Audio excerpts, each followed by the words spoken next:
Assalamualaikum warahmatullahi wabarakatuh.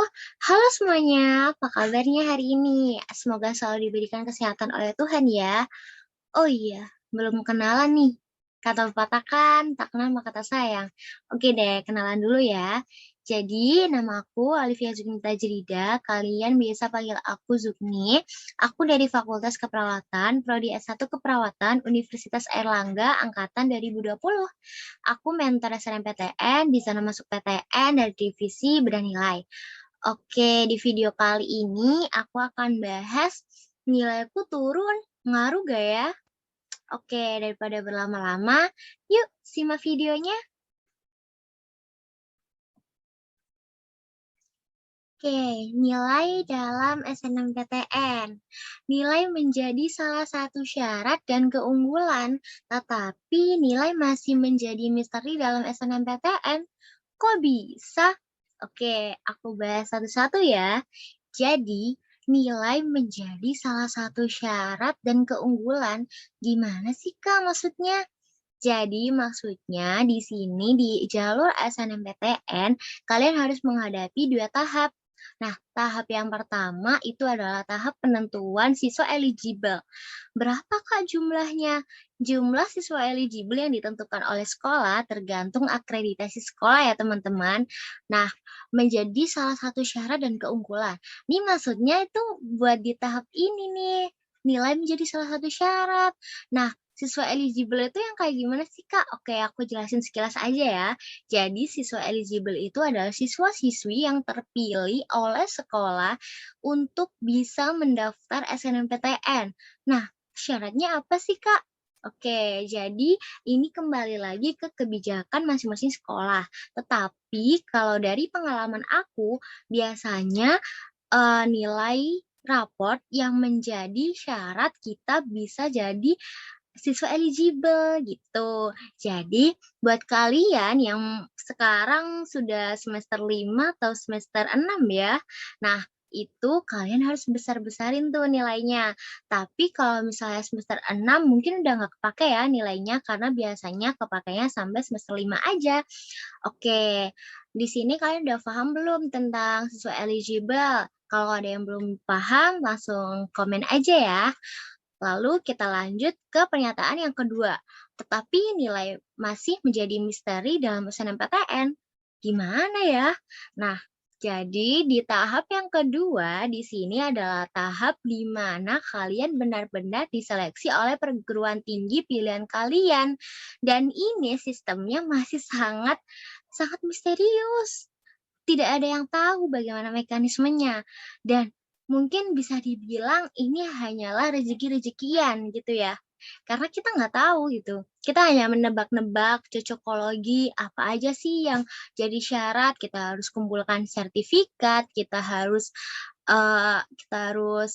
naikin nilai, mungkin grafiknya harus naik gitu. Terus kita juga harus berprestasi gitu ya. Jadi tidak ada yang tahu bagaimana mekanisme penilaian SNMPTN di tahap kedua ini. Oke, seperti itu ya. Jadi, nilai masih menjadi misteri dalam SNMPTN tuh seperti itu. Oke, kita next ya di part selanjutnya. Kalau ada yang belum jelas, langsung komen aja. Oke, paradigma nilai oleh guru. Banyak guru yang masih beranggapan bahwa nilai siswa harus naik grafiknya setiap semesternya agar dapat lolos SNMPTN. Bahkan juga sampai ada yang menyuruh siswa atau siswinya untuk menurunkan nilainya di semester awal agar tidak kesusahan meningkatkan nilainya di semester akhir. Ini bener gak sih Kak sebenarnya kayak gini? Oke, jadi karena aku juga merasakan hal ini waktu di semester awal nilaiku besar dan di itu ya, dikasih tahu oleh salah satu guru gitu, "Nak, nilaimu terlalu besar gitu, gimana kalau misalnya itu aja diturunkan aja, nanti biar kamu nggak kesusahan naikkan nilainya di semester akhir. Soalnya kalau mau keterima SNMPTN harus nilainya naik," gitu katanya.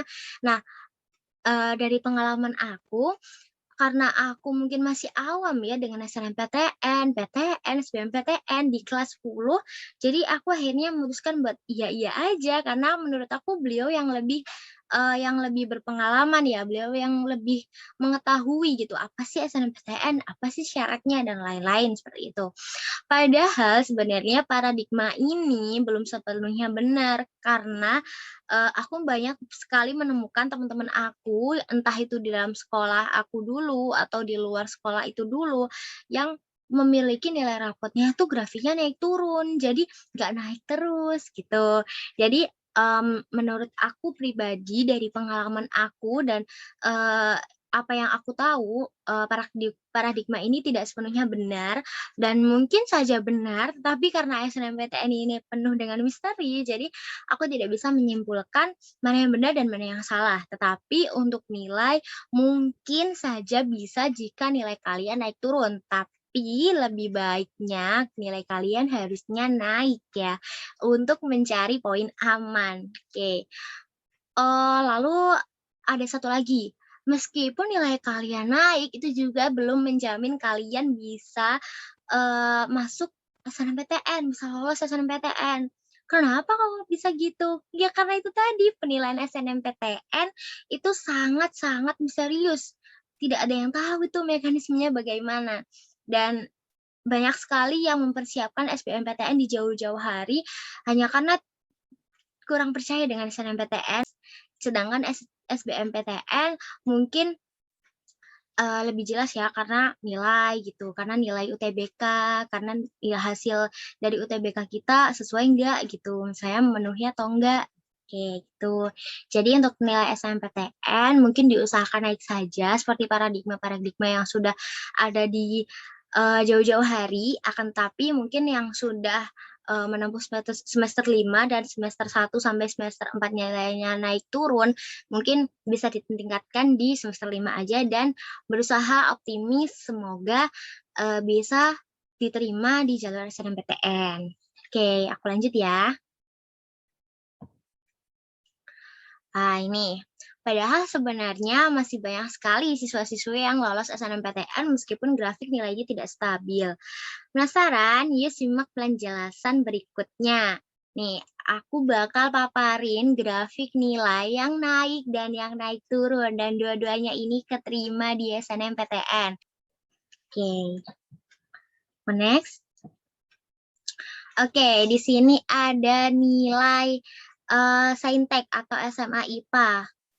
Nilai ini adalah milik aku sendiri, nilai aku sendiri karena memang diusahakan dari semester awal untuk menurunkan nilai sehingga nilai aku jadinya bertahap naik dan ya ini salah satu paparan nilai yang naik gitu ya.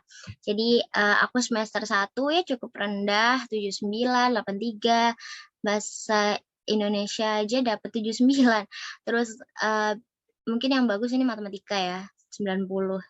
Ya untuk semester 2 ya agak ada peningkatan lah ya, 89, 80, mungkin sudah tidak ada 7-nya. Terus semester 3, 8-nya udah mulai nipis, maksudnya udah sedikit ya 8-nya. Di semester 4 mulai 9, 9, 9 nih, 8-nya cuman 1. Di semester 5, 8-nya juga cuman 1. Di semester oh ya sudah ya di semester 5 aja berhentinya. Ini rata-ratanya. Ya, seperti ini. Nah, ini contoh grafik yang naik gitu dan alhamdulillah aku tadi keterima di, S1 Keperawatan Unair. Oke, seperti ini aja. Nanti kalau misalnya ada nih adik-adik yang pingin, "Kak, tolong dong Kak, hitungin aku," gitu, "berapa sih rata-rata aku kira-kira? Grafik nilaiku gimana ya cara ngitungnya?" Boleh ya buat request, nanti aku kasih kontak aku di akhir videonya. Oke, aku lanjutkan ke Soshum. Karena ini aku jurusan IPA ya, jadi untuk nilai Soshumnya aku pakai nilai dari teman aku, teman mentor di zona masuk PTN juga. Oke. Nah, ini dia. Nilai Soshum atau SMA IPS, jurusan IPS. Pemilik nilainya Muhammad Naufal dari Sosiologi UIN Jakarta. Wow. Oke, yang mau masuk UIN nih bisa buat diperhatikan. Dan perlu diperhatikan juga untuk SNMPTN, untuk prodinya adalah prodi umum ya teman-teman, tapi kalau misalnya mau prodi keagamaan, kalian bisa daftar di jalur SPAN PTKIN, sekilas info aja. Oke, ini Naufal angkatan 2021, di mana nih grafik nilainya dia naik turun, dan itu sempat turun drastis loh, maksudnya grafiknya ya. Tapi kalau rata-ratanya mungkin nggak drastis-drastis banget, tapi ini grafiknya. Nah, Dia Noval ini keterima di, UIN Jakarta di jurusan Sosiologi. Oke, di semester satunya ada 81, 86, 87, 88, 88. Di semester 2 ada 84, 83, 90, 88, 91. Ini sempat naik ya dari semester 1 sampai semester 2. Terus baru di semester 3-nya dia turun, terus naik lagi naik lagi. Jadi ada perubahan ya, ada progres gitu dari semester 3 yang turun langsung jadi naik dan naik lagi di semester 5. Oke. Nah, ini teman-teman, meskipun grafiknya turun seperti yang aku bilang di, slide sebelumnya tadi, meskipun grafiknya turun itu tidak menjamin juga kalian nggak diterima SNMPTN. Karena ya penilaian SNMPTN itu sangat-sangat misterius. Kita juga cuma bisa mengira-ngira aja, mungkin dari jejak alumni, nilai kita, sertifikat, prestasi, dan lain-lain.